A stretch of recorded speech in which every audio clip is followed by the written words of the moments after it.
Hey guys, it's Joanne. Welcome back to my channel. So I had a few requests on a tutorial for those little envelope memory decks cards that I created. So I was actually so impressed with that. I'm like, let me try it. I've never really done a tutorial per se, but I'm just going to show you guys real quick. I'm not going to drag it out, but I'm just going to show you what I used and how simple it really is. So, and then we're going to see if we can do it a second way. So I did make them using my mini envelope punch board by We Are Memory Keepers. And then I just have some double-sided skinny tape there. I have my little Velcro pieces from the Dollar Tree. I have a ruler. I have a hole punch because I don't use a die for the memory decks. I just make my own little holes. And then you have a pencil, and then you have your papers. Okay, so to make this a 4x4 standard memory decks size, as we refer to memory deck size, 4x4 as standard, you need to cut your paper to 6 1/4 by 6 1/4.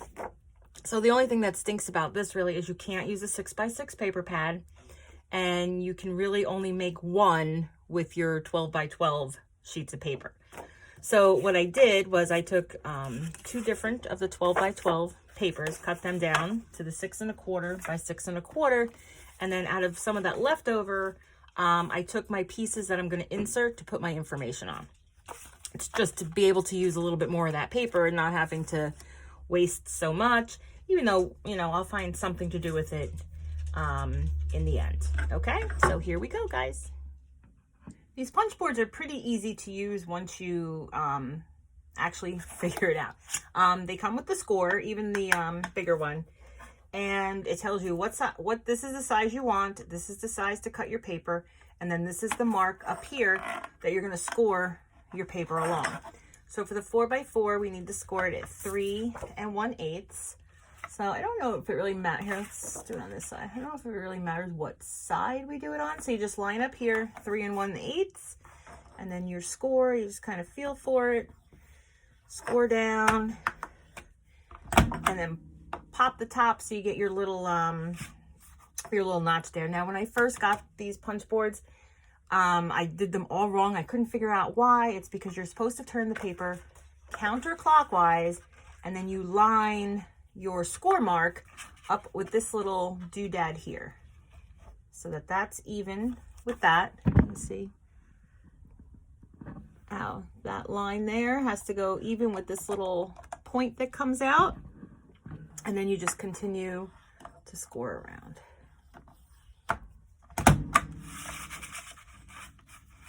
And then the same thing. So you only line it up with the measurement once. That's what I was doing the first time. I was lining it up with the measurement every time, and I was turning it clockwise opposed to counterclockwise. And once I figured it out, I was so excited, guys. Okay, and then you have your envelope with all your score marks. You just fold in. Now I'm going to have the black on the outside. And just take your folder, smooth it down.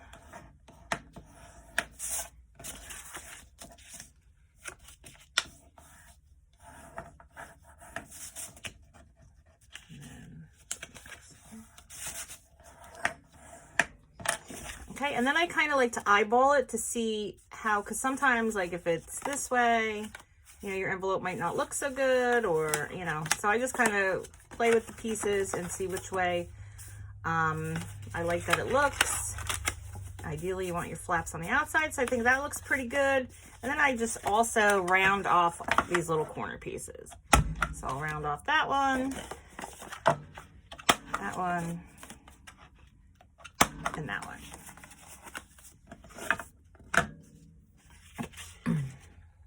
So now before I glue the sides down, I like to look at and see here, I don't know if you can tell, but there's a little tiny piece sticking through there, and I don't like that.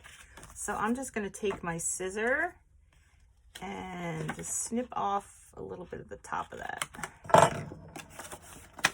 And then there, perfect. You can't even see it. So we just take our little tape, and I like to put it on this side, not on this side, because if I go over and then it goes into the envelope, then your envelope won't open and close well. And I'm not sure where I got this tape from, actually. I know it wasn't the Dollar Tree or anything. I think I probably bought it at Michael's or Hobby Lobby or something like that. Okay, and it's so easy. You don't even need scissors for that. Although I am going to cut this little piece off the top.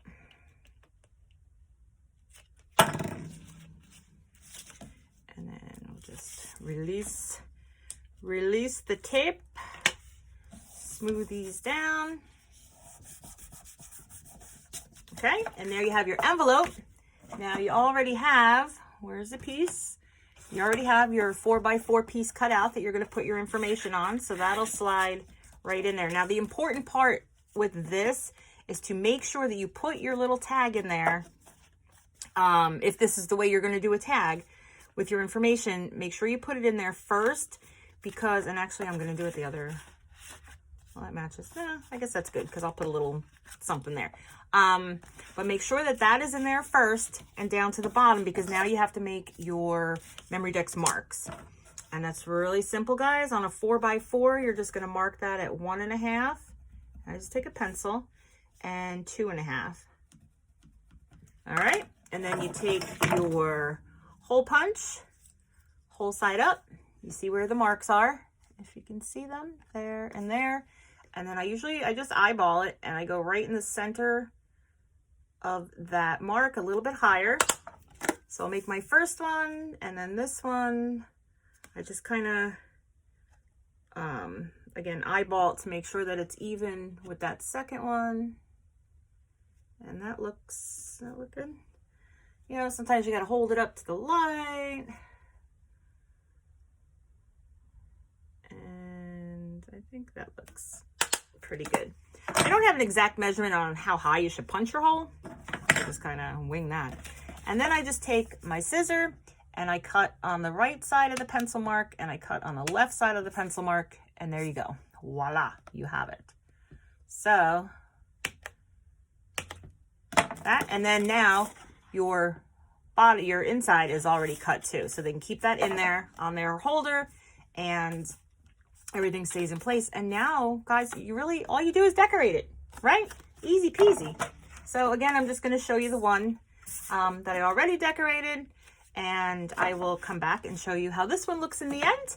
And I hope you guys like this tutorial. I do want to figure out a way to figure out how to, like, if you don't have the memory board, if you don't have the punch board, then how can you do it? I think it would be pretty easy if we just know the dimensions and we can just fold them in if we know at what mark to fold it at. All right. Thanks for watching, guys. I will show, yeah, I guess I'm ending this video now, but I wanted to show you what this looks like when it's decorated. So I will just put that, I will put that up, just like a picture of that up at the end. All right. Thanks for watching. I hope this tutorial helped you guys. And again, I think it's a really neat way to send. What I also did was on this paper pad, there was, on the 12x12, there were some cut-aparts. So, you know, as if you wanted to send some cut-aparts, I mean, they fit in here as well. Nice and easy. And then you just send off. Oh, but I didn't show you. That's probably too thick. Ugh, too thick of cut-aparts. But then, at the end, I just take one of these. Oh, here, I have here. Ah, they're stuck. Oh my goodness, they're stuck everywhere. Oh boy. All right. All right. Oh, what the heck happened? This is supposed to be like this. All right. So I just take these are the mini, what are they called? Velcro closures from the Dollar Tree. I keep it I close them together, you know, to themselves in the plastic, and then I just cut them in half. So now you have half, and then I just undo the one side, and you just kind of want to, if you can see, just kind of want to put it up top like that. And I do keep them together when I first seal it, because I don't want to be cockeyed with that. But if you push them down real hard, and then you just pull up the one piece, you have it. And then it's lined up. You can't see anything coming out the outside. So, all right, guys, I hope you enjoyed this video. Maybe I'll be back with another tutorial. Have a great day. Talk to you soon.